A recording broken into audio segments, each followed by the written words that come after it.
welcome to Grasstracksport.com's production of the Dig Dog Dash 2. The name Dig Dog Dash comes from the lane that this this amazing field stands in, Dig Dog Lane. It's the second running of the Dig Dog Dash. The first one was back in 2015 and it was an excellent meeting. Talking of excellent meetings, we've already had a fantastic meeting here at Dig Dog Lane. The Masters Qualifier, or the British Clubmen's Championships, was run here earlier in the year. The track was one of the best that we've seen all season long. The riders were absolutely up in arms about how great the track was, so hopefully we're in for some tremendous racing today. It's still early in the morning at the moment, but it's already quite warm, so it's going to be a nice, lovely day here at the Dig Dog Dash. You can see the riders behind me getting themselves ready, getting bikes ready, making sure that there are any mechanical problems fixed straight away, checking that the bikes are safe. Hopefully in a moment we can find out how the riders are feeling about being here at the Dig Dog Dash, how they're feeling about some of the trophies on offer today. In the left-hand sidecars we've got two trophies on offer. We've got two finals effectively, and we'll talk about that a little bit more later. And also we've got the mixed steer memorial trophy for the right-hand sidecars, which is a very important one to the right-hand sidecar boys. Lots of riders here today to look out for in the 250 solos. Ben Ilsley and Russell Little go against one another, the two Grasstrack banter admin. They've been at each other all season long and they seem to be the front runners today, so it'll be interesting to see how they get on. And talking of two mates that are going at it, Dave Mears and Mark Giles this season have been at each other all season long. They've put on some tremendous racing in the 350 class all over the country. Mark seems to have a little bit of an edge on Dave maybe this year, but those two clash today and it'll be really interesting to see how those 350 classes shape up today. In the 500 class, local man Paul Hurry, he's in action here, he goes very well on this circuit.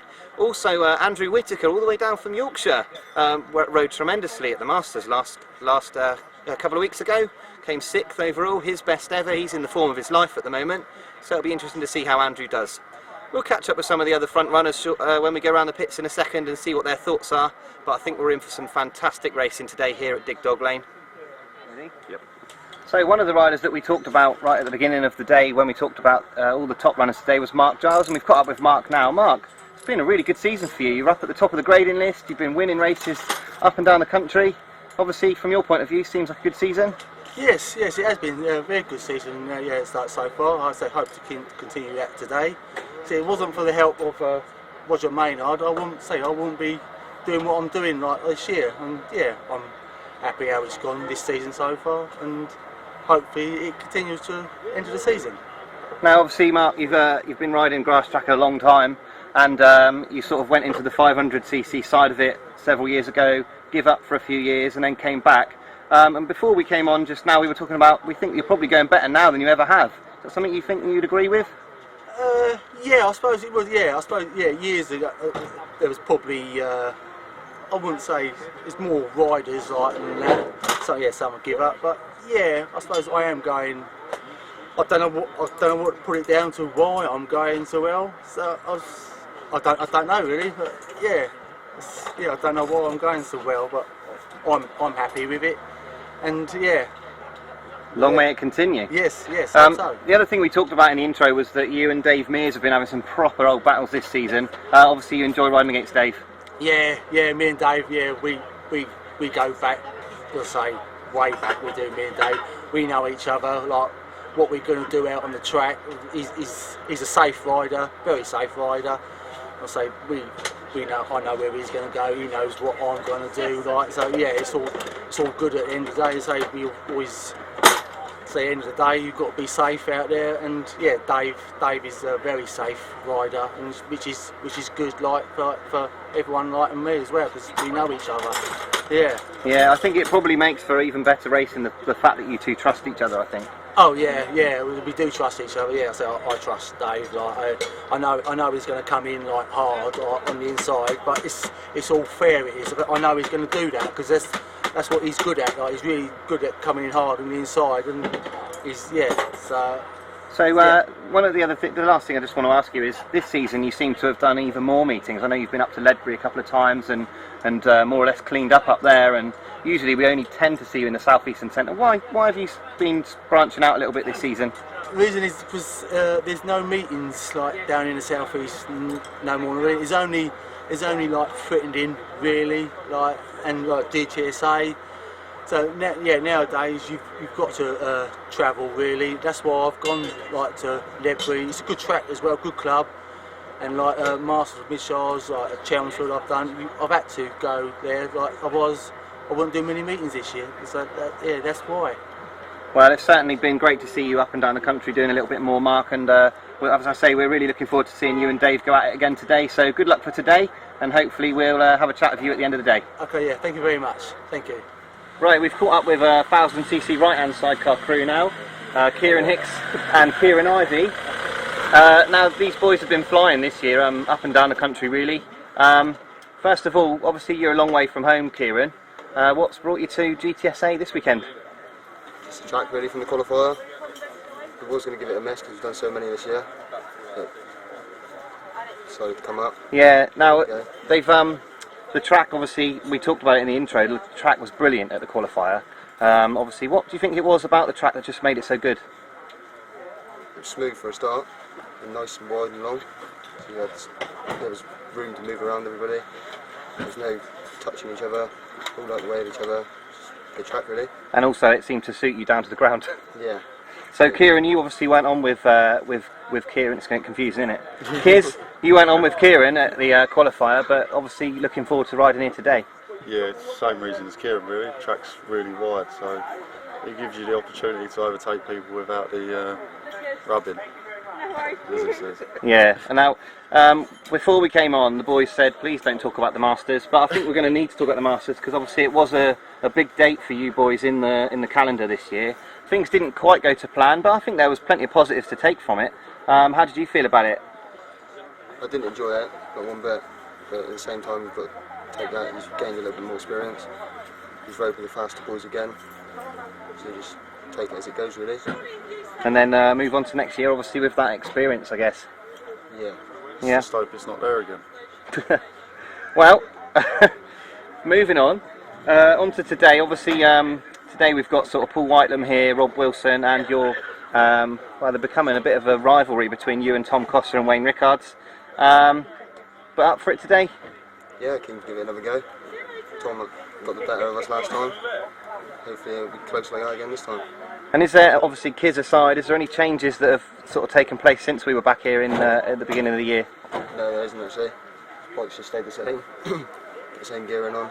Hopefully it should be alright. Well, good luck today, boys. Obviously, lots of people at the moment in the sport are really looking forward to seeing you every week because, you know, young up and coming crew. I've talked about it lots before. Good luck today. Obviously, the track suits you. Hopefully, we'll get to speak to you at the end of the day on the rostrum. Lovely job, thank you very much. So we've just spoken with Kieran Hicks and Kieran Ivey in the right-hand side cars, and I talked about their main rivals this season have been Tom Coster and Wayne Rickards, and we've now caught up with Tom and Wayne now. So, last time here at Dig Dog Lane, you took the winnings. Indeed we did, yes, we had a good day, yeah. And obviously that's what's brought you back today, I'm guessing.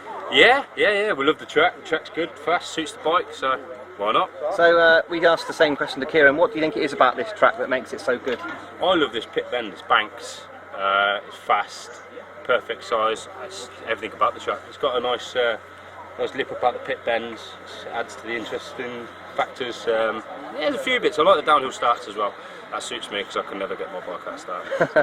Yeah, it's a few bits, yeah. Yeah, well, I mean, next door, Kieran and Kiz are saying the same thing. They're saying that the track suits their bike and it suits their style as well. So, sounds like we're in for a bit of a treat, Wayne. Hopefully, yeah, we'll put on a good show. Yeah. Now, obviously, back at the GTSA meeting, you guys won, but it was some real close racing here. And since then, Robbie's gone a separate way, and now we've got Kiz on. Do you think Kieran might get a bit closer this time? Yeah, I reckon he will. He gates very well. I mean, every meeting this year I've seen him, he's gated really. He's the first one out of the gate, so hopefully we might just pass him on the first bend and you can see our back end or the rest of the free lap. What a horrible thought that is. No, we've got the British Masters we need to talk about quickly. Obviously it started real good for you boys and you seem to be right on the pace and things tend to tail off. They tailed off as the day went on. What was that sort of brought down to? Have you thought about that since? Bit of everything, if I'm honest with you. I made some judgments, my own judgments, rather than my brother's advice. It backfired quite heavily. Fitness was a major issue for me and Wayne, my arms especially. A combination of factors, unfortunately. And I think what happened then, we started changing setup drastically. We lost our way.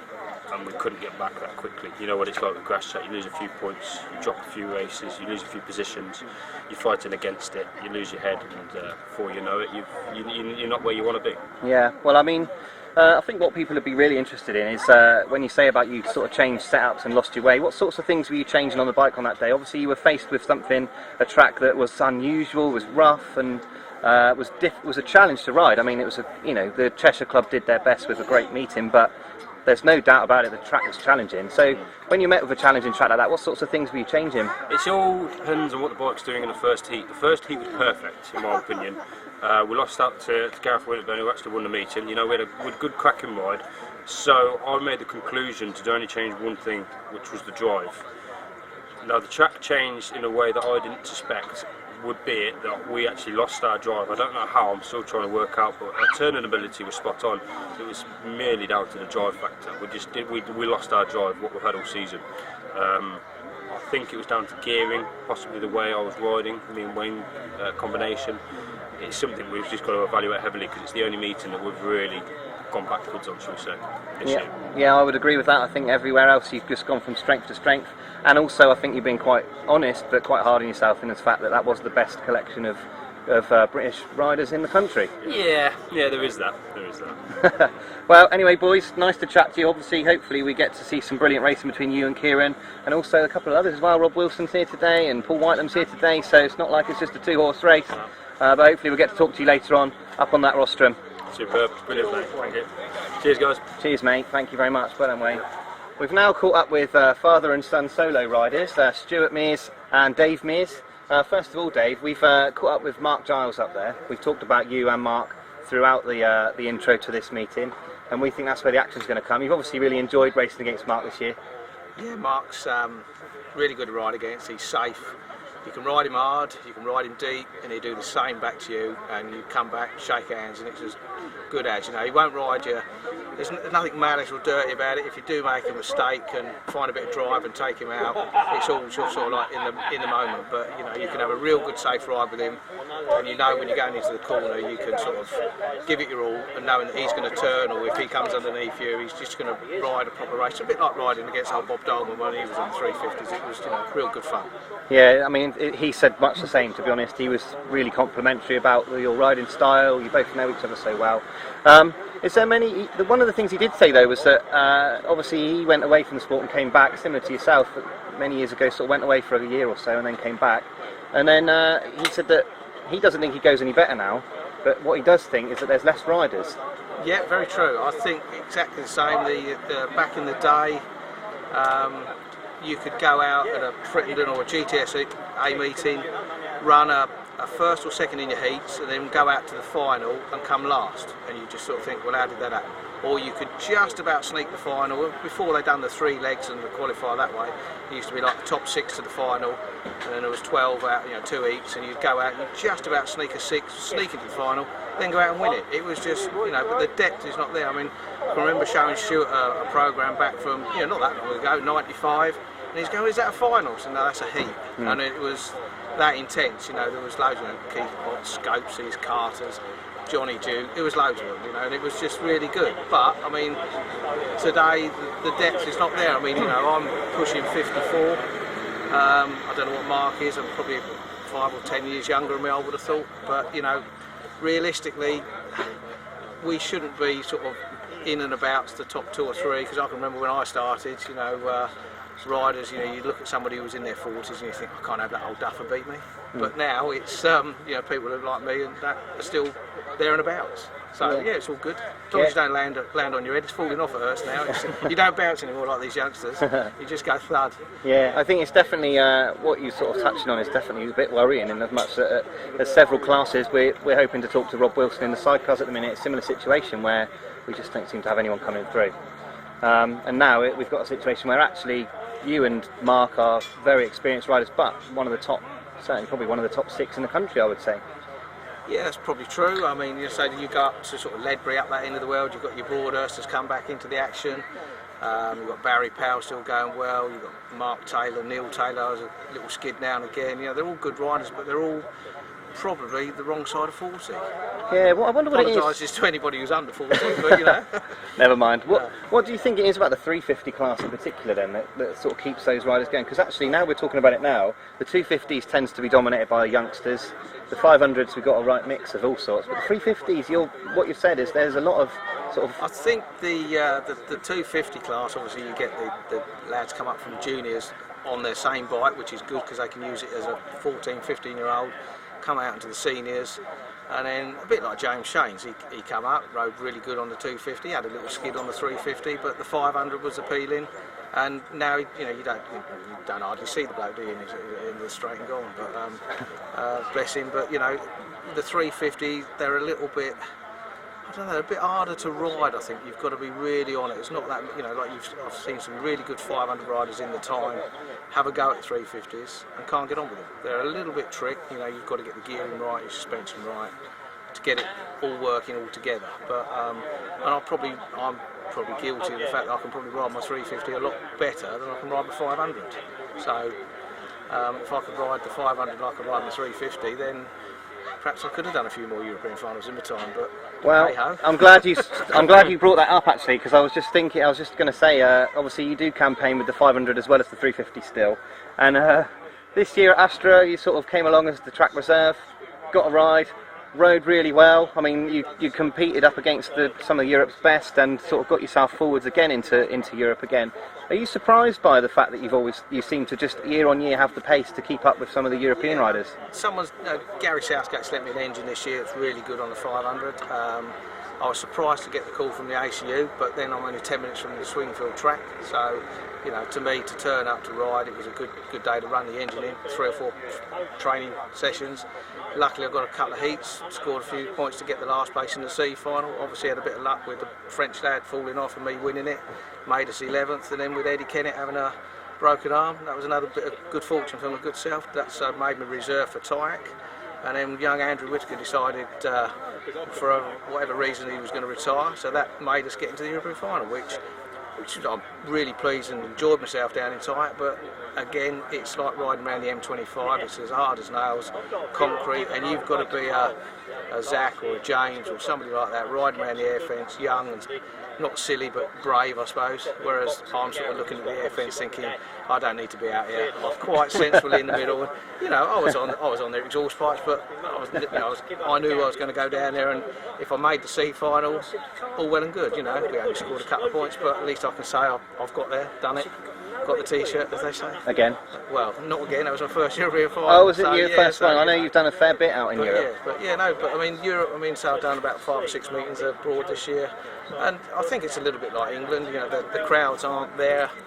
I don't know what the distraction is this day and age. Plus with these PlayStation games or whatever the kids do, they sit on their iPhones, and mum and dad don't have to go out, which I think is a shame because, or they're just turning into couch potatoes. You know, sort of like with Stuart. You know, like he retired and went mechanicking for Andrew, and it was nice for him to sort of say, like, fancy another go. Kite's another youngster out there. I mean, okay, a youngster, he's 27, but he's still getting out there and having a go.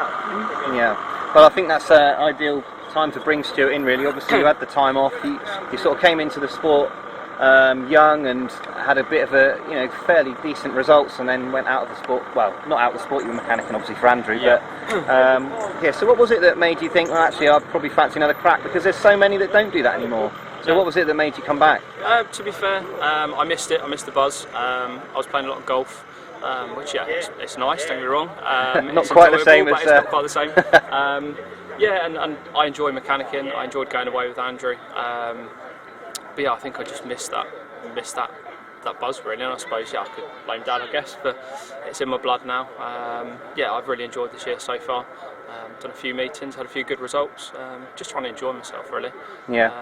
Work's gone crazy, which is great, but work will always be there. So just wanted to have that chance to have a bit of fun at a weekend really, I suppose. Yeah, well, I think it's been excellent to see you back. Obviously, we've talked a little bit about the lack of riders and things. So whenever we have someone come back, it's great. Obviously, you just talked yourself. The season's gone well. You've enjoyed yourself. But before we came on, obviously, Bob described you as a crafty rider. What do you think he might mean by that? I suppose just. yeah, I probably read a race, I guess, in that sense. Yeah, mechanicking for Andrew has certainly helped with sort of bike setup and watching sort of different lines and seeing how Dad's done it, you know, for years at a time. I'm not a James Shanes, I'm not riding the fence. I'd rather ride around the inside, I suppose. Yeah, just pick off riders, I guess, is probably what Bob was alluding to in that sense. Yeah, wish my gating was a little bit better and didn't have to do it, but I suppose, yeah, it's just my natural style, I guess. Yeah, well, I don't think the apple's fallen far from the tree, if I'm honest. Good luck today, guys. Obviously, the phone's ringing now, Dave, so saved by the bell. Oh, yeah. Better answer that. Best answer to that. So thanks, guys. Hopefully we get to speak to you later on. No worries. Cheers, guys. Thank you. Cheers, Bob.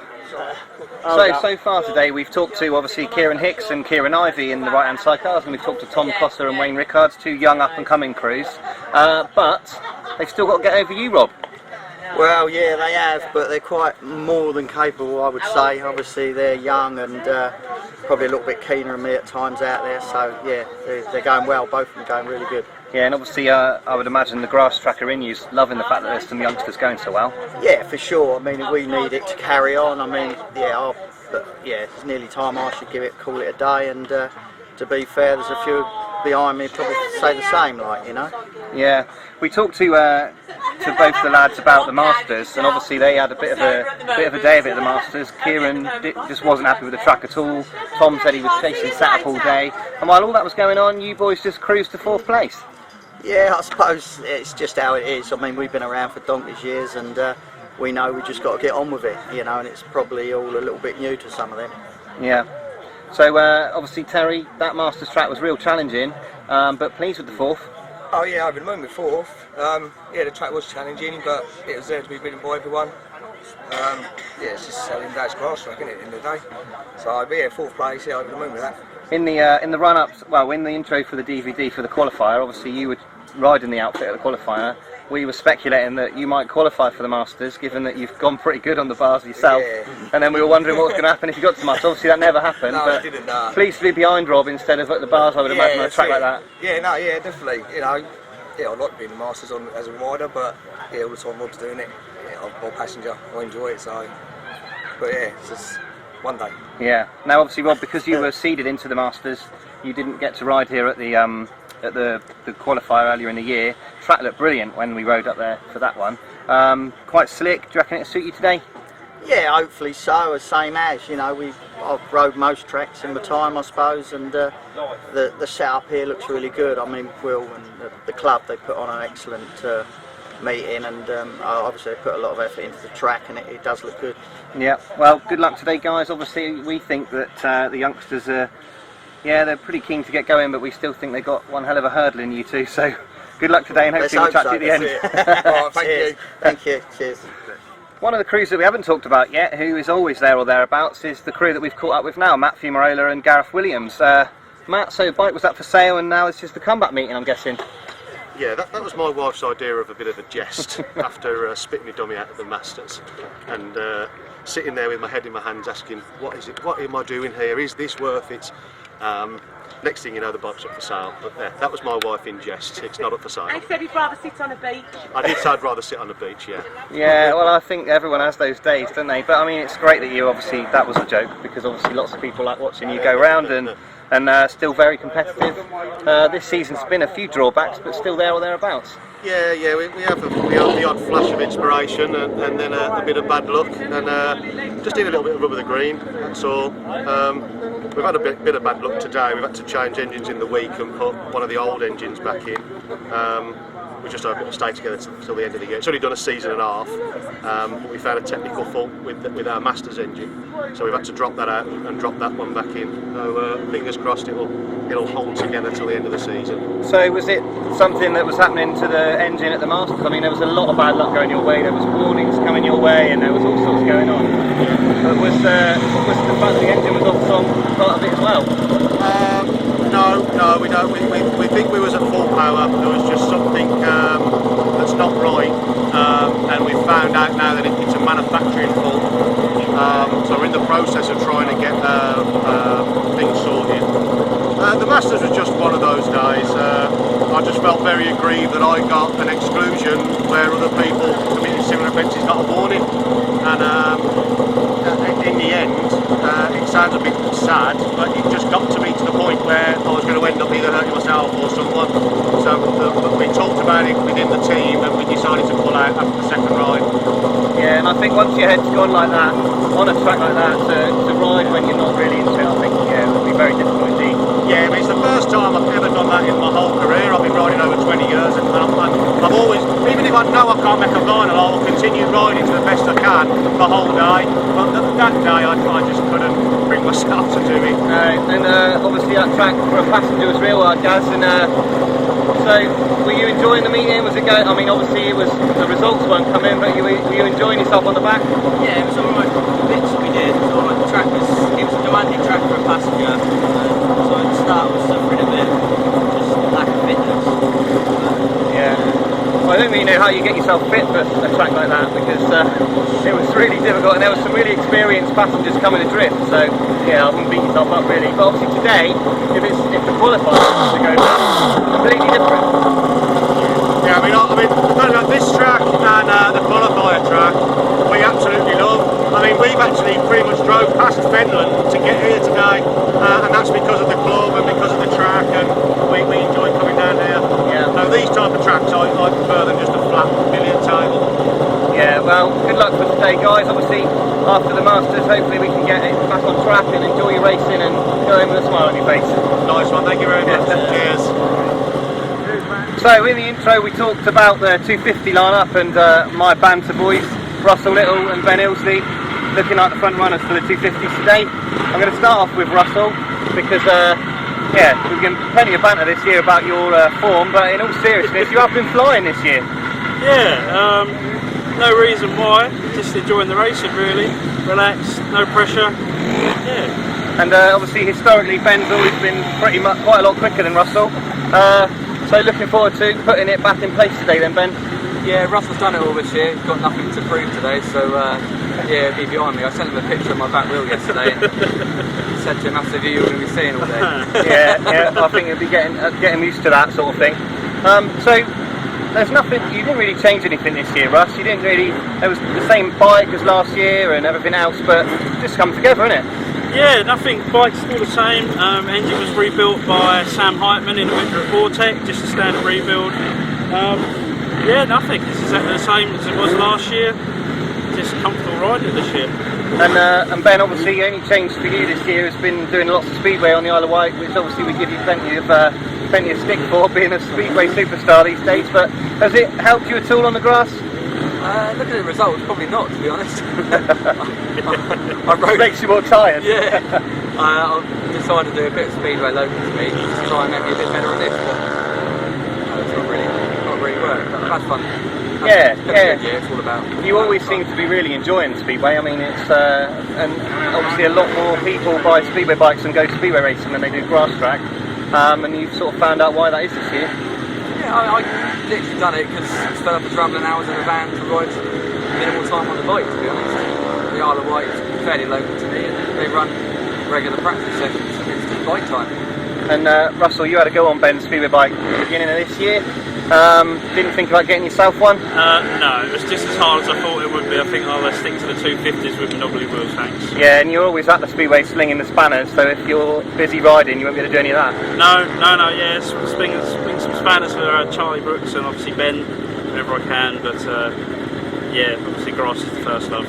Yeah, well, good luck today, boys. Obviously, I've got to try and remain neutral in the commentary box and not give away anything, any inside information that I might have. But good luck, good to talk to you, and we'll see you on the rostrum later on. And have a good luck. Cheers, thank you. Cheers. I can't believe you.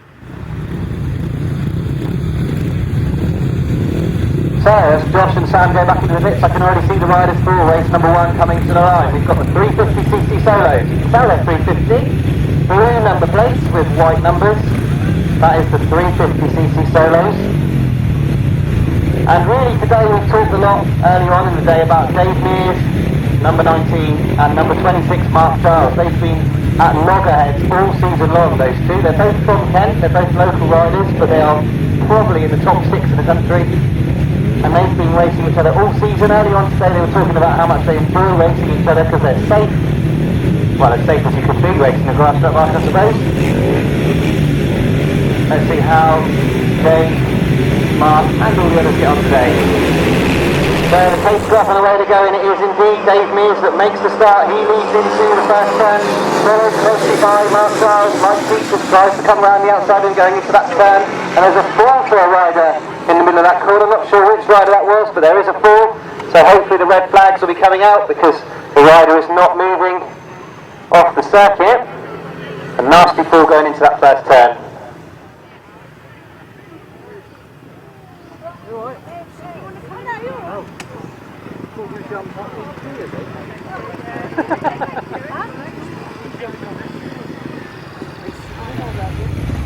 So it looks like the 350 riders are getting themselves ready again for the rerun of race number 1. We will go without Max Pankhurst. Looks like Simon Grasstrack on the inside of the track has thrown a chain as well. And number 4, Steve Tideswell, also a non-starter this afternoon.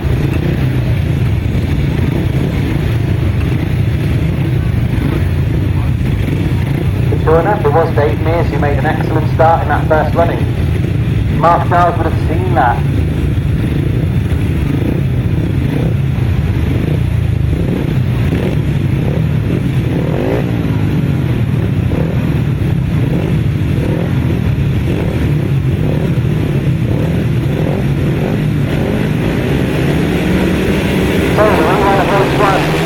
And it is once again Dave Mears who makes an excellent start.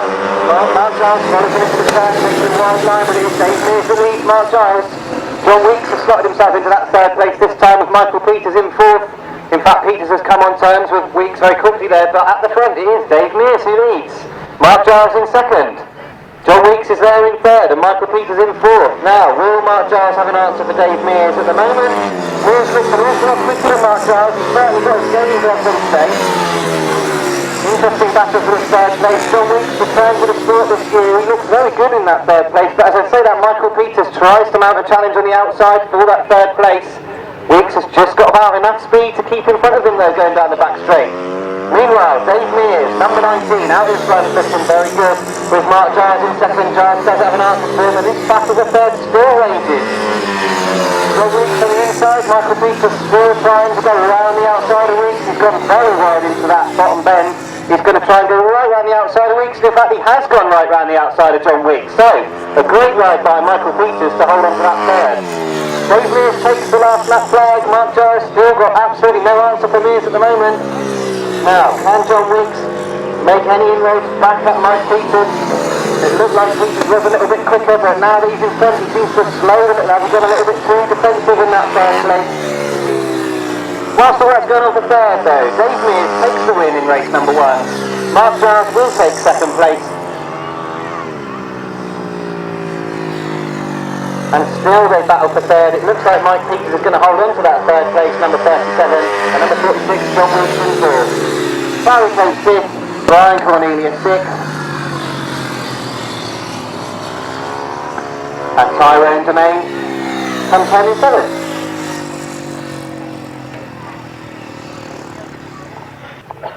So, the official result of race number 1, the 350 solos, it was a win for number 19, Dave Mears. Second place, number 26, Mark Giles. Third place, number 37, Mike Peters. Fourth place, number 46, John Weeks. Fifth place, 77, Barry Coates. Sixth place, 48, Brian Cornelius. And seventh place, number 14, Tyrone Domain. The winner's time, 1 minute 31.95. 1:31.95. Just the numbers, 19, 26, 37, 46, 77, 48 and 14. So it looks like we've got another late practice coming onto the circuit. A left-hand sidecar, I think that's Ernie Penfold and Michael Chittenden, possibly.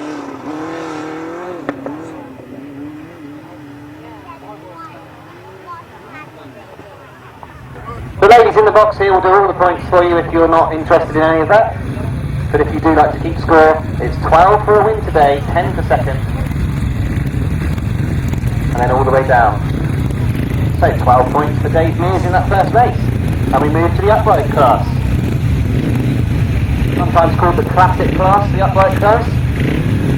Machines tend to be a little bit older than the modern machines, and the engine, you can see, sits upright in the frame, hence the name Upright.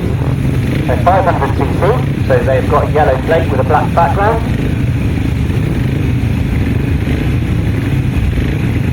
And coming to the line in race 2, we have got Paul Morphy, Bob Dorman, Dean Humphreys, John Yeldham, Robin Pilcher, Brian Winslow, Nigel Coates, Adrian Harden and Brian Cornelius.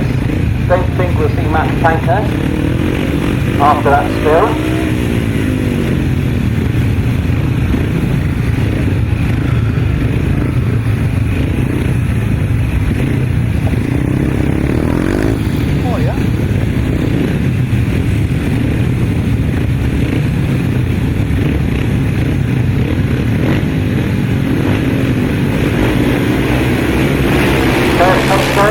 Number 2, and away they go, and it is a great start for number 46, John Yeldham. With number 13, Paul Murphy up the inside. Here's the Bob driver, number 16, he's trying to carve his way through, but there's no space for him. It's John Yeldham that leads off the bend, with Paul Murphy in second. Murphy comes right up the inside of Yeldham as they go into this pit corner. So, Paul Murphy in first, Yeldham goes round the outside. Bob Dorman tries to come up the inside of... Very close as they come out the front. I thought one of them was going to hit each other, but it's John Yeldham in front. Still Paul Murphy in second. Dorman still trying to find a way through. He's going right through the middle of them. He's nearly got past John Yeldham, but it's still Yeldham that leads with Dolman in second. So, Paul Murphy's dropped back to third now, but these front two seem to be going at it, and Dolman's gone up the inside of Yeldham as they go into this turn. John Yeldham known for his wide outside lines. John Bob Dolman up the inside, but they are absolutely left and left as they come past us in the last lap. But Bob Dolman goes into the turn nice and tight. He's made up an awful lot of ground on John Yeldham as we go into that turn. So Bob Dolman now trying to set himself down. It was a nervy first couple of laps for Bob Dolman. He's now got himself away, and Yeldham has slowed dramatically in that second place, and Robin Pilcher's come up the inside of him. So John Yeldham sees the threat coming, gets himself going, and does indeed get that second place. Moves to third, Paul Murphy fourth, and Nigel Coates in fifth. Brian Cornelius sixth, and Dean Humphreys seventh.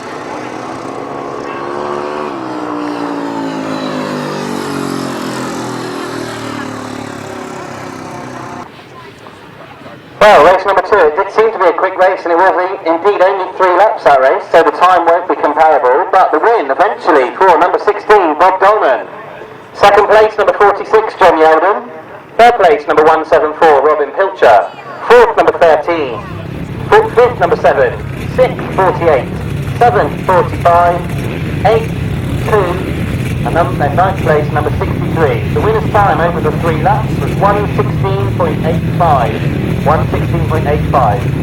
There's numbers again: 16, 46, 174, 13, 7, 48, 45, 2, 3, and I can already see the 350 solos on the line. Ready for now, race number 2, the 350 solos, and away they go. And it is number 91, Russell Little, that makes an excellent start and leads into the first turn. Followed closely by Ben Ilsley, who's taking them up wide the line into that first turn. So an excellent start by Russell Little. Ben Ilsley's much quicker in the middle of the corner and starts to catch up with Little, but it is Russell Little out in front. Ben Ilsley settling into that second place. Can he do anything about Russell Little in front of him? You'll see 2 very different styles with these 2. Very different types of machines.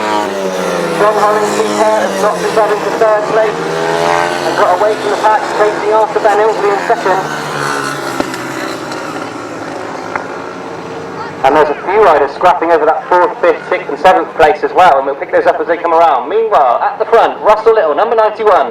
He leads from Ben Ilsley in second. Can Ben Ilsley catch Russell Little? They've got one more lap to do if he's going to. It looks like Martyn Hollingsby has confirmed his spot in 4th place.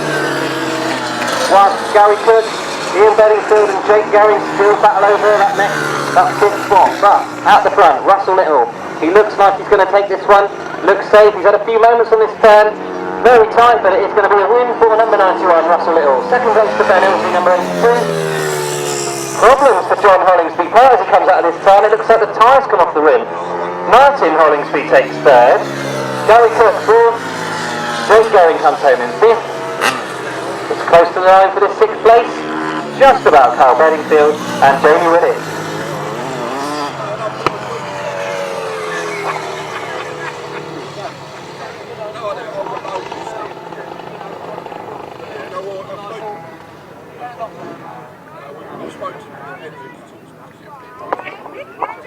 Okay, race number 3, the first ride for the 250 solos. It was a win for number 91, Russell Little. Second place, number 82, Ben Elsley. Third place, number 27, Martin Hollinsby. Fourth place, number 6, Gary Cook. Fifth place, number 23, Jake Going. Sixth, number 73, Carl Bedingfield. Seventh, number 301, Jamie Willis. And eighth place, number 74, Ian Bedingfield. And the winner's time, again over 3 laps, that one, 1:15.97. 1 minute 15.97. Those numbers again, 91, 82, 27, 6, 23, 73, 301 and 74.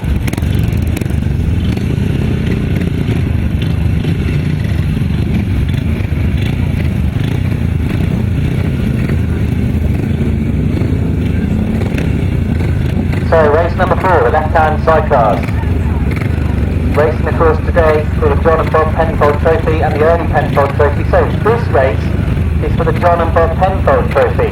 And the top 3 in these 2 races qualify for the John and Bob Penfold Trophy final. And then for the rest of the day they'll be for the other trophy. The pace work and away they go. And number 16 makes an excellent start, John Morris. Dan Woodbridge, excellent start, followed by 128 Martin Cuff and Colin Clark, who slot into that second place and look to go round John Morris as they come out of that turn. Alex Bauman there in third and Steve North in fourth.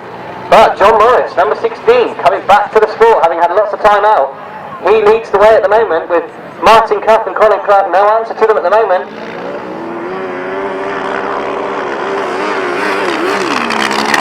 So then, John Morris leading the way. Dan Woodbridge in the chair. Martin Cuff and Colin Clark in that second place. Can they do anything about John Morris, who looks in excellent form? For the last few years, John's been lending his bike out to other people to race. He's not been racing himself. It's great to see John back on the bars, and he looks like he's lost none of his skill. He leads the way then. John Morris, followed by Martin Cuff in second.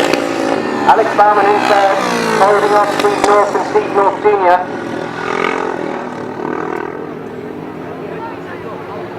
Of course, the top 3 go through to that final, so Steve North at the back really has got something to race for here. Can he do anything about Alex Bauman, who is in that third place? I can see the checkered flags out already, so we've got number 16 coming over the line, John Morris. He wins. Martin Cuff raised his hand as he goes over, that's not good.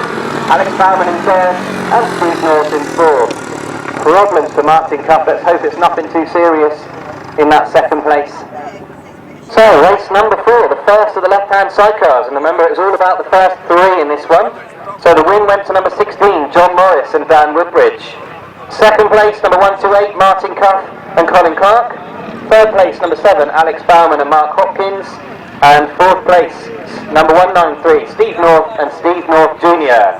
The winner's time, 1:24.05, 1:24.05. Those numbers again, 16, 128, 7, and 193, and we've got race number 5 now coming to the line.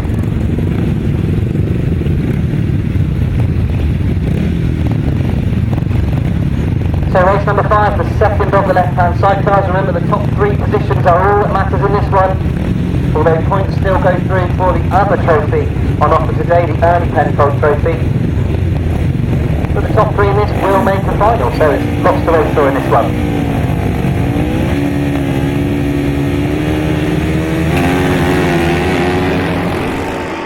So it looks like a very even start, and Rob Heath and Carl Fish look like the outside lead. Number 96 and leads going into the turn. Tommy Penfold and Will Naden, they lead going into the turn.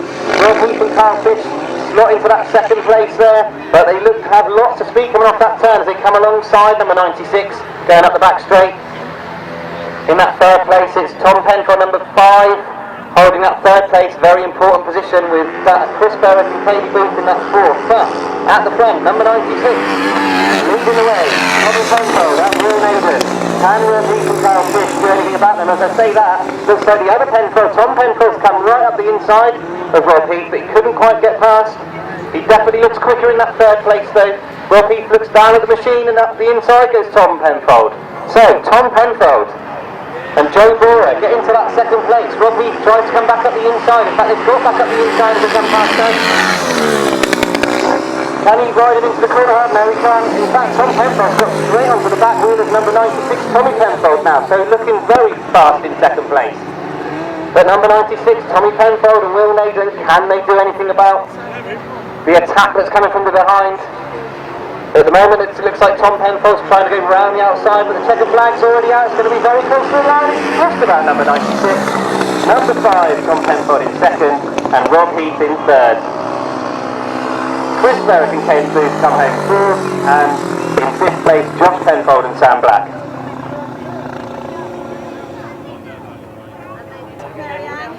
So the results of a very entertaining race 5, left-hand sidecars. It was a win for number 96, Tommy Penfold and Will Naden. Second place, looking very fast, number 5, Tom Penfold Jr. and Joe Bora. And in third place, number 18, Rob Heath and Kyle Fish. Fourth place, number 68, Chris Berwick and Kaylee Booth. And fifth place, number 125, Josh Penfold and Sam Black. The winner's time, 1 minute 22.90, 1:22.90. Those numbers again, 96, 5, 18, 68 and 125. The top 3 from both race 4 and 5 will progress to the John Bob Penfold Trophy final later on today.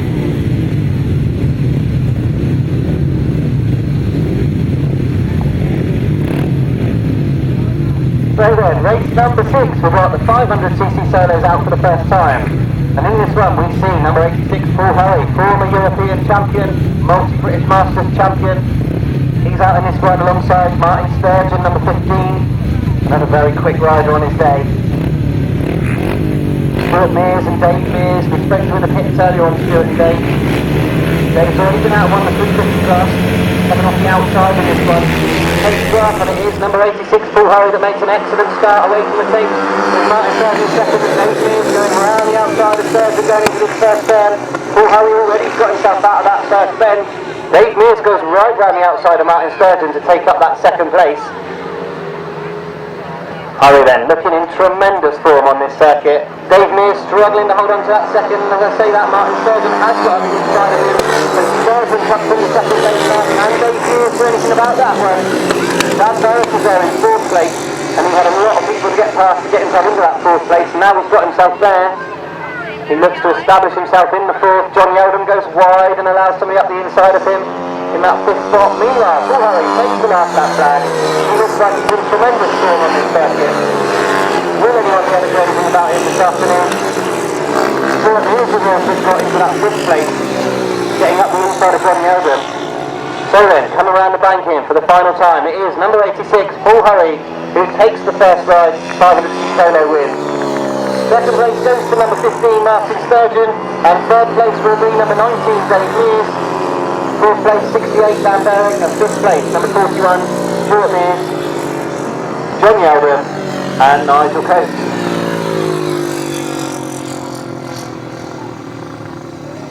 So the results of race number 6, the first of the 500cc solos. It was a win, and an impressive win for number 86, Paul Hurry.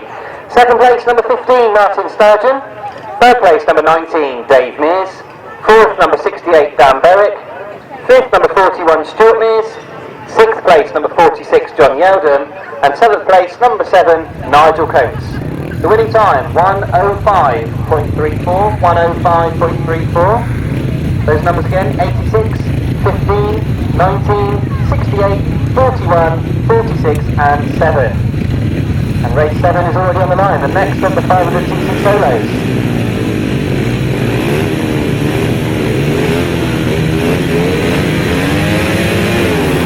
So the pace off on race 7, and it's an excellent start from the outside for number 24, Adam Filmer. He leads going into the first turn, followed by number 17, Andrew Whittaker.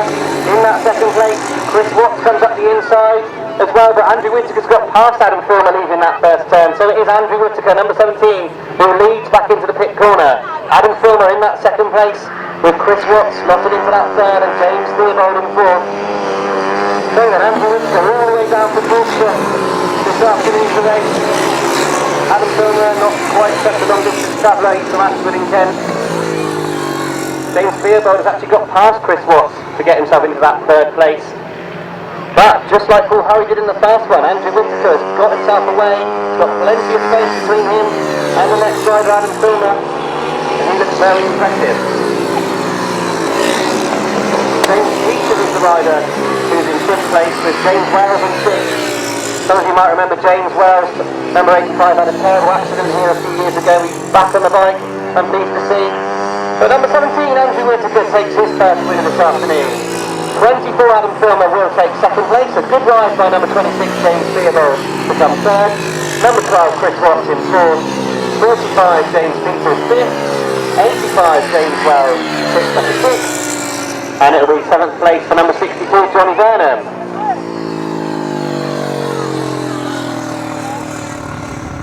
So, race number 7, the 500cc solos. It was a win for number 17, Andrew Whittaker. 2nd place, number 24, Adam Filmer. 3rd, number 26, James Theobald. 4th, number 12, Chris Watts. 5th, number 45, James Peters. 6th, number 85, James Wells. And 7th place, number 62, Johnny Burnham. Winner's time, 1:07.05. 1:07.05. So a little bit slower than full hurry. Those numbers again, 17, 24, 26, 12, 45, 85 and 62, and already the quads have left the start line for race number 8. And heading into that first turn is number 7, John Elliott, leading the way, closely followed by number 77, Jeff Glover. And Glover's actually gone up the inside of John Elliott coming out of that first turn. So, Jeff Glover leads. John Elliott slots into that 2nd place. I think it's Vicky Strudwick, I think, has got herself into 3rd there. Catch the number as they come past us, but it is Jeff Glover who leads. John Elliott in 2nd place, Vicky Strudwick is making John Elliott think about what he's doing in that 2nd place. In fact, Strudwick's come up the inside of John Elliott and now holds that 2nd place. They all get very close on the back straight. Elliott's gone up the inside of Strudwick and he looked like he was thinking about mounting a challenge on Jeff Glover as well. But still, Jeff Glover, number 77, leads the way with number 7, John Elliott in that 2nd place, and 25, Strudwick in that 3rd. Once again, Glover a little bit wide coming off that turn, and it gives John Elliott a chance to get up the inside. He's been racing these things for a long, long time on the ovals, John Elliott. If a mistake is made, he will capitalise. But it looks like Jeff Glover's got enough speed. Indeed, as he takes the win, number 77, John Elliott in 2nd, Vicky Strudwick in 3rd. Number 42, Bruce Stocker in 4th, and number 55, Melvin Strudwick comes home in 5th. So the results of a very entertaining race 8, the quads. It was a win for number 77, Jeff Glover. 2nd place, number 7, John Elliott. 3rd place, number 25, Vicky Strudwick. 4th place, number 42, Bruce Stocker. And 5th place, number 55, Melvin Strudwick. And the winner's time for the quads, 1:17.03. 1:17.03. The numbers again for race 8, 77, 7, 25, 42 and 55. And we go to the right-hand sidecars. Now, there's been some changes in the programme. There will effectively be no race 10. There's only 12 outfits today, so it made sense to put them into 2 heats instead of 3. So, in race 9, in this race, we're expecting to see, as programmed, number 12, Neil Owen, number 46, Mike Palmer, number 18, Mick States, number 184, John Hitchcock, number 118, Paul Standing, and in addition to this race, number 24, Rob Wilson and Terry Saunders, which brings us to 6 on the line. And in the following heat, we'll have the other 6, which I'll talk about in a moment.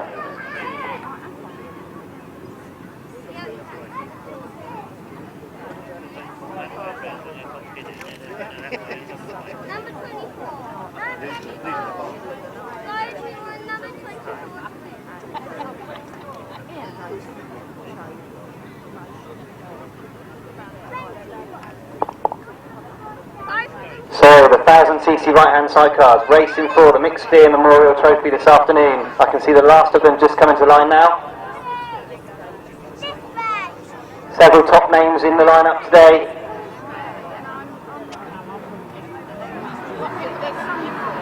So the tapes go up and away they go, and it's an excellent start for 3 of the outfits there. It looks like Neil Owen and Jason Farmer that have led coming over that rise into the first turn. Rob Wilson and Terry Saunders go around the outside. John Hiscock and Terry Madley though trying to force them wide. But it is Neil Owen and Jason Farmer.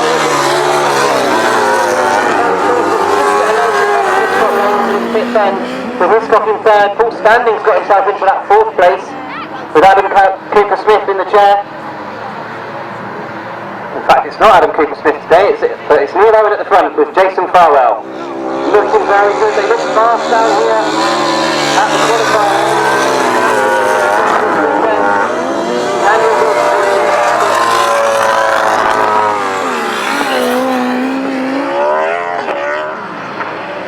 So then, Neil Owen, Jason Farwell, looking very fast. They still campaign with this V-twin Godden machine. And as you can see, it looks very quick at the moment. And it looks like Ruth Wilson has no answer to full standing, and Terry Mullins going well in that 4th place. But at the front, Neil Owen, Jason Farwell. The bike looks a little bit unsettled coming into that turn, but I don't think it's slowing them down. The second flag down. Neil Owen and Jason Farwell. Ruth Wilson and Terry Saunders second. John Hiscock and Terry Madley in third. Paul Standing and Terry Mullins are coming in that 4th place. And it's Mike Palmer and Wayne Powell who will pick up 5th place.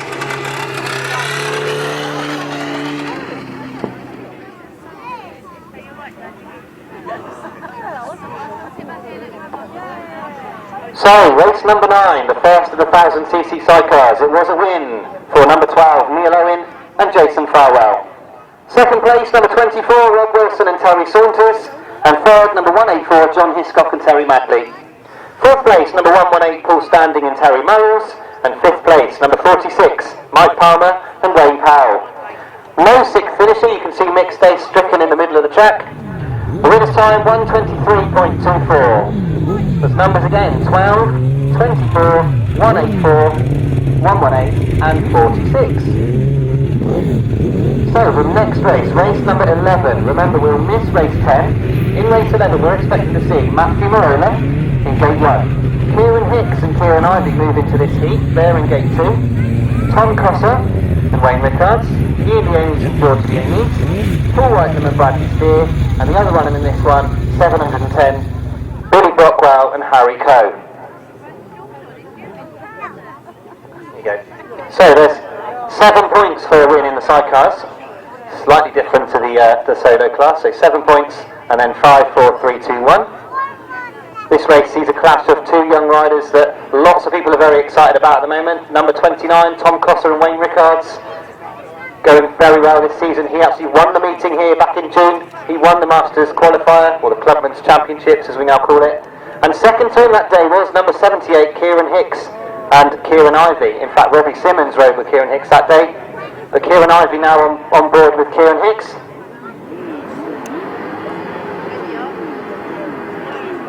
So we know that those two go well here. Problems for Billy Brockwell, I think, on the outside. Tapes go up and away they go. And it is Kieran Hicks that leads. He's closely followed by Matthew Marola and Gareth Williams, and Paul Whitelam and Bradley Steer, of course, in that 3rd place. Paul Whitelam tries to go around the outside a few more as they come around this turn. He's gone very wide, Whitelam, as they come out of that turn. Very big bump going into this 5th turn. Whitelam's gone up the inside of him as they go into that turn. A brilliant ride by Paul Whitelam. He's overcooked it coming out the turn, and that's let Hicks get away again. But Paul Whitelam, can he do anything about Kieran Hicks in front of him here? Hicks looked to hit this top corner very hard indeed, and Whitelam really capitalised. He's come up the inside very well. So Hicks and Whitelam tied together as they go around that turn, and Whitelam just about gets in front as they leave the bank in. So Paul Whitelam and Bradley Steer back into that 1st place. Kieran Hicks and Kieran Ivey into that 2nd. Now can Matthew Marola and Gareth Williams do anything about them in that 3rd? They've been very close the whole time.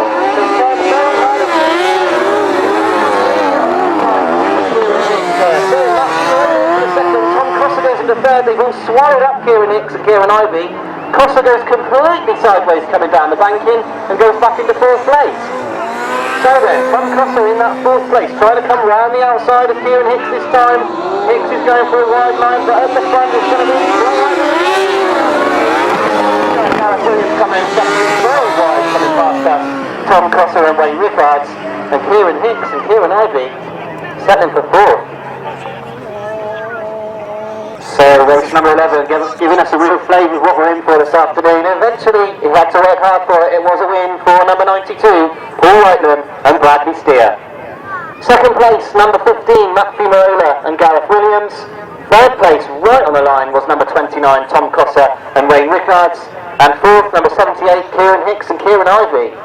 Fifth place, number 183, Ian Leamies and George Leamies. And sixth place, number 710, Billy Brockwell and Harry Cole.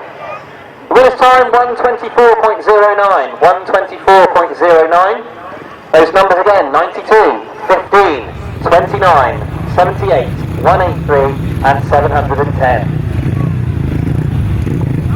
And I can see straight away we're into race number 12, the second heat of the 350 solos. And if you remember in that first ride we lost Max Pankhurst up on this first corner, he had a nasty spill. The race was won by number 19 Dave Mears, who looked very impressive in that opening ride.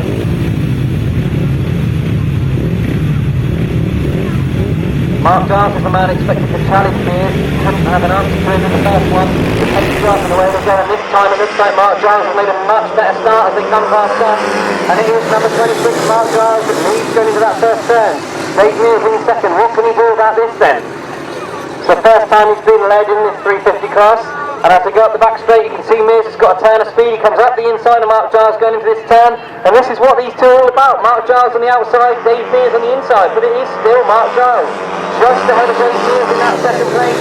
Mike Peters has slotted into third, much more easily this time with John Weeks in fourth. But at the front it is Mark Giles who now starts to gap Dave Mears. For a while it looked like Mears was going to cause Mark Giles a few problems, but Mark Giles now seems to have everything under control. Dave Mears in that second place. And once again a battle was Mears for that third place. Can John Weeks do anything about Michael Peters in that third spot? So then this is very typical of these two this year. Dave Mears and Mark Giles, they've been squabbling over the lead or over the wins of meetings all year round.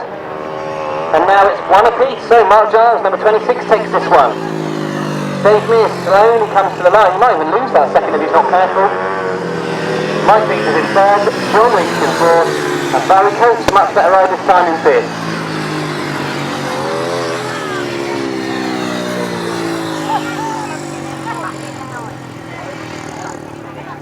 So the results of race number 12, the 350 solos, and they've just swapped the results over. So it was a win this time for number 26, Mark Giles. Second place, number 19, Dave Mears. Third place, number 37, Mike Peters. And fourth place, number 46, John Weeks. Fifth place, number 77, Barry Coates. Sixth, number 48, Brian Cornelius. And seventh place, number 14, Tyrone Domain. The winner's time, 1 minute 11.07. 1 minute 11.07. Those numbers again, 26, 19, 37, 46, 77, 48 and 14. So it means it's one apiece for Mark Giles and Dave Mears, tied on the same points, 22 points. So it's all to play for in the 350s.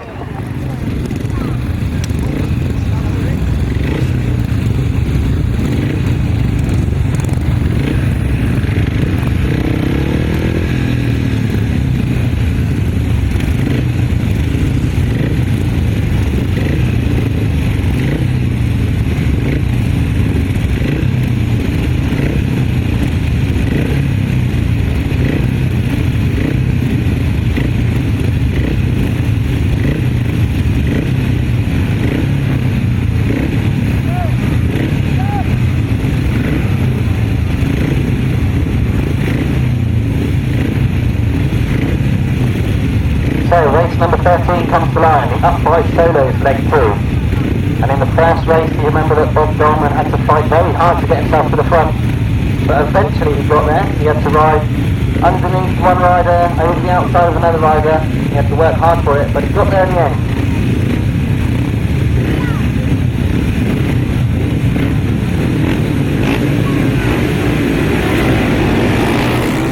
So the tapes go up on race number 13, and this time it looks like number 16 Bob Dolman has made a much better start and he's going into that first turn. Robin Pilcher, number 174, has slotted into that second place this time with Nigel Coates in third. And Coates looks very quick on that back straight. It's Paul Morphy in fourth place at the moment. But Bob Dolman, this is much more to plan for him. He's got himself in front, he's made a good start and he's able to get away from the rest of the pack. He is one of the best upright riders in the country at the moment. But in second place, I can see Nigel Coates trying to go round the outside of Robin Pilcher as they go into that turn. Pilcher's got a little bit too much speed coming off that turn, and Nigel Coates goes back into third place once again. John Yeldham, number 46, in fourth place this time, not able to make an impact on the front runners this time around. So the last lap flags out for Bob Dolman. Looks like Ernie's going to plan for him. Bob, of course, the real veteran of the sport. He's competed in all European Grasstrack events, in the European Championships over his career.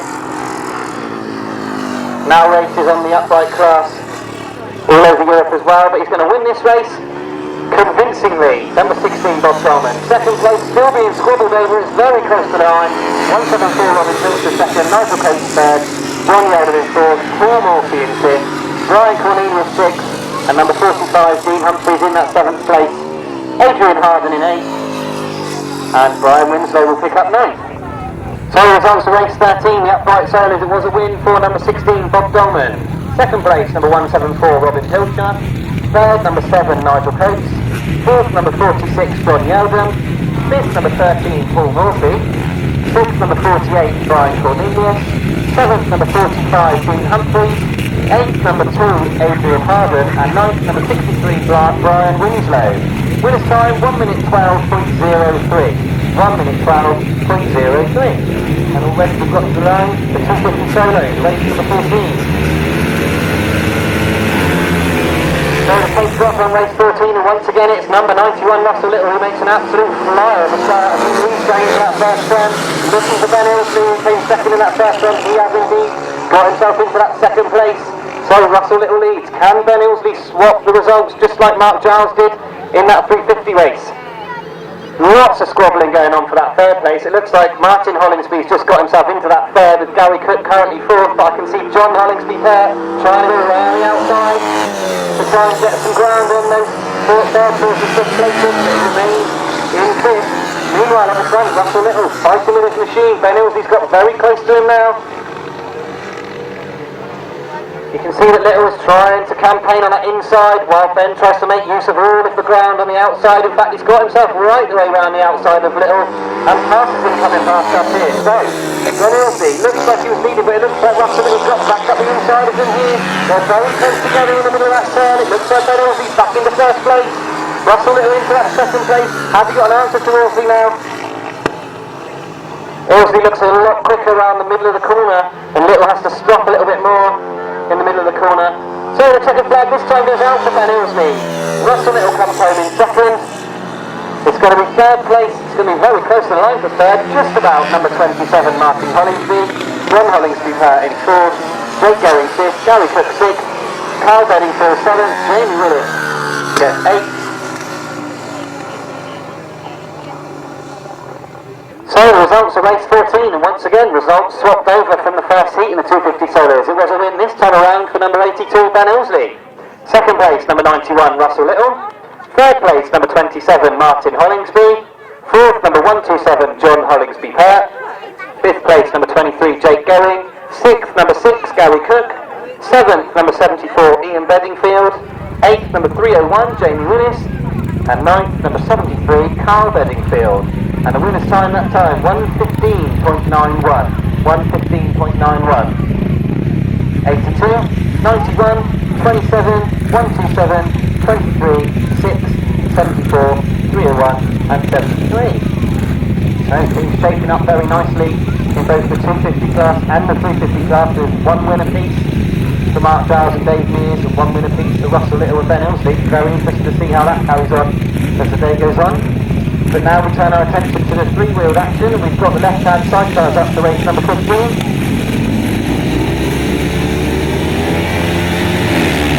So the pace go up and away they go. It looks like Alex Bauman's made a good start off the outside. Rob Heath and Kyra Fish have made a good start as well. And it is Bauman and Leeds going into that turn. Alex Bauman and Mark Hopkins lead. I can see Tom Penfold trying to go round the outside of all of them.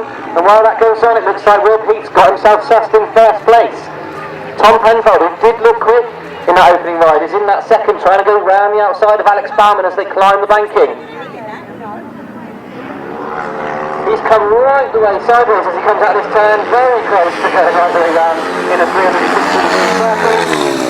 The other riders have capitalised on Tom Penfold's mistake. And he now looks to rectify that, as Alex Bowman can see Tom Penfold up the inside. He looks very fast, Tom Penfold, in that second place. He really does look quick. If it wasn't for that mistake, he would be challenging Rob Heath, I think. First heat winner, number 96, Tommy Penfold, this time out in 4th place, so it shows how competitive this class is. He's looking to make up some ground, and Alex Bowman in front of him. Meanwhile, at the front, Tom Penfold looks very fast with Joe Brewer in the chair. He looks very quick. Is he going to overcut Rob Heath and Kyle Fish before the end of this race? As they climb the banking, Tom Penfold is much quicker going into that turn. He gets right on the back wheel of Rob Heath as they exit the turn. The checkered flag's out there, and it is Rob Heath that holds on. Tom Penfold in that second place, Alex Bowman third, and Tommy Penfold comes home in 4th. So the results of a very unpredictable race 15, left-hand sidecars. This time around it was a win for number 18, Rob Heath and Kyle Fish.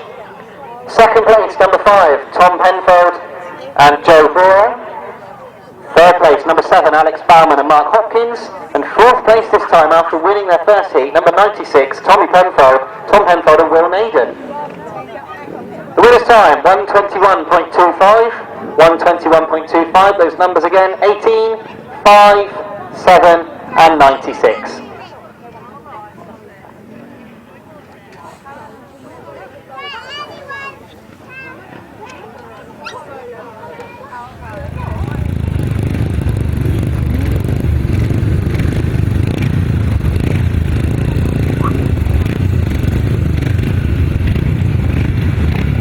So race number 16, the next left-hand sidecar, leg 2 of the left-hand sidecars. So John Morris, number 16, rode excellently in that opening ride. He goes in this one. Martin Clark, number 128, Colin Clark. They go in this one too.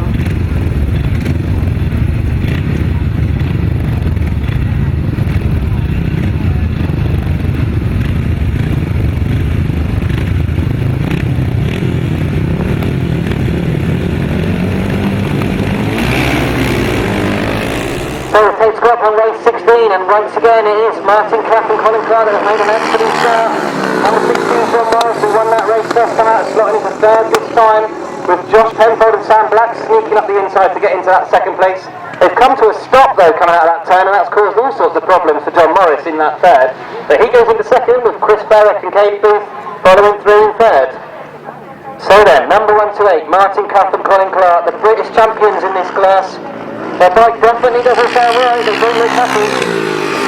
Lots of things being changed by Martin as he goes faster, moving things around on the handlebars. He's not happy with the way that bike's performing, but it is enough at the moment to get them in front.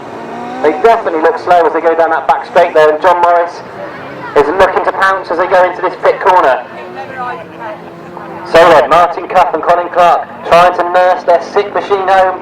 John Morris and Dan Woodbridge not far behind them now. In fact, it looks like John Morris is going to take over that 1st place. He does so as he goes to this turn.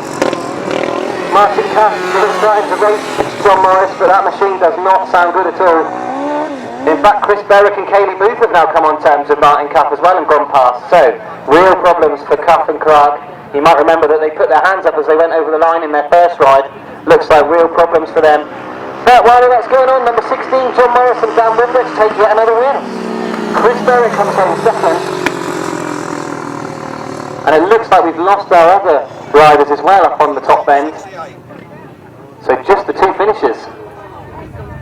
So race 16, left-hand sidecars, only the 2 finishers. It was a win though for number 16, John Morris, and his passenger Dan Woodbridge. And 2nd place, number 68, Chris Berwick and Kaylee Booth.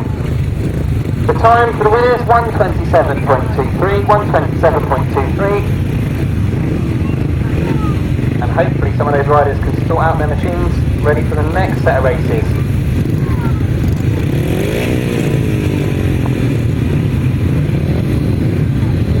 So race 17, 500cc solos. Out in this run we have got first leg winners, 86 Paul Hurry and 17 Andrew Whittaker. Clashing for the first time in race 17. Hurry was slightly quicker on the time in the first fun as they go off the gate. Whittaker's made a good start, as too has Paul Hurry, and Dave Mears about to ignore them as they go into that turn. But it is Paul Hurry that leads going into that turn, followed closely by Andrew Whittaker. Dave Mears slots himself into that third and goes about chasing Andrew Whittaker up the back straight. Adam Fulmer's got into that fourth place with James Theobald in fifth at the moment and John Yeldham in sixth. But at the front it is Paul Hurry, number 86, who leads Andrew Whittaker in that second place. James Theobald looking to go up the inside of Adam Fulmer as we go into this turn to try and take over that fourth place. In fact, he's got up the inside of him going down the back straight. So James Theobald riding very well for that fourth place. Can Adam Fulmer come back up the inside of him as they go into the pit bend? He's gone wide as they go out the exit of the bend. The last lap flag being taken over for Paul Hurry, number 86. He leads Andrew Whittaker still and convincingly as well. James Theobald looks very handy in that fourth place. He's now starting to catch up with Dave Mears in that third place. But there's no doubt about the winner. It's number 86, Paul Hurry, with Andrew Whittaker, number 17, coming home in second.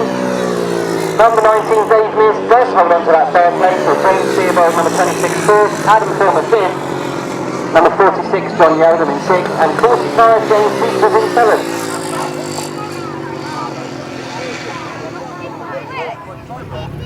So the results of race 17, the second leg of the 500cc solos. It was a win for number 86, Paul Hurry. Second place, number 17, Andrew Whittaker. Third, number 19, Dave Mears. Fourth, number 26, James Theobald. Fifth, number 24, Adam Fulmer. 6th, number 46, John Yeldham, and 7th place, number 45, James Peters. The winner's time, 1 minute 04.26, 1 minute 04.26. The numbers again, 86, 17, 19, 26, 24, 46, and 45. And race 17, one solo goes off the line, and it is Martyn Sturgeon that leads as they go into the first turn. Martyn Sturgeon leads.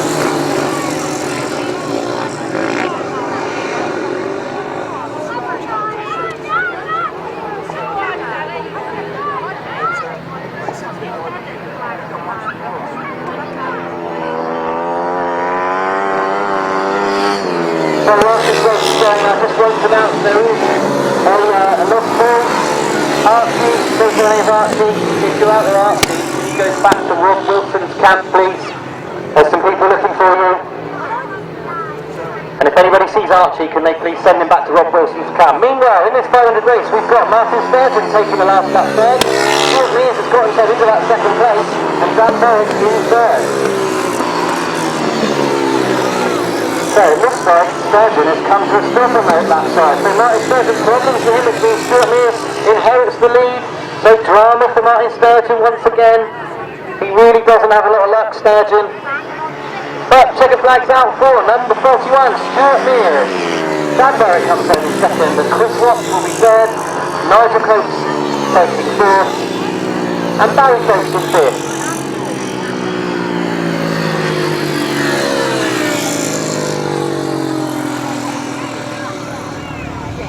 So the results of race 18, the 500 solos. It was a win for 41, Stuart Mears. Second place, number 68, Dan Berwick. Third, number 12, Chris Watts. Fourth, number 7, Nigel Coates. Fifth, number 77, Barry Coates. Sixth, number 85, James Wells.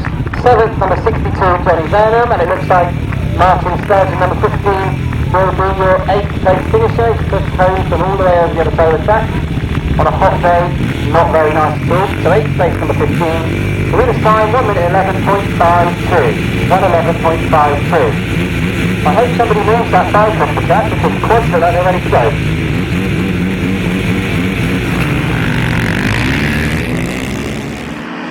So the tapes go up on the second quad race, and it's Jeff Glover once again that's made an excellent start with John Elliott up the inside. John Elliott's going to try and push him into that turn, but it is Glover that leads coming out of that turn.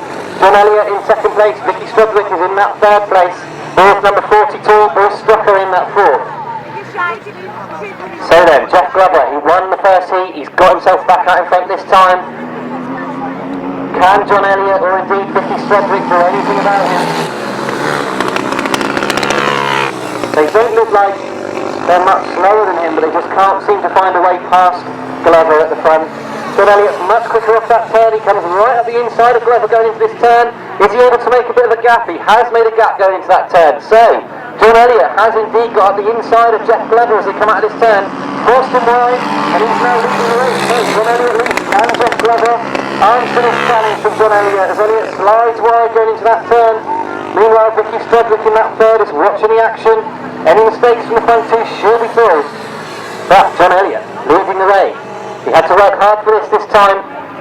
Jeff Glover's got up the inside this time. He's turned the machine very tight. It's a very close to the line. Just about John Elliott. Jeff Glover in second and Vicky Strudwick third.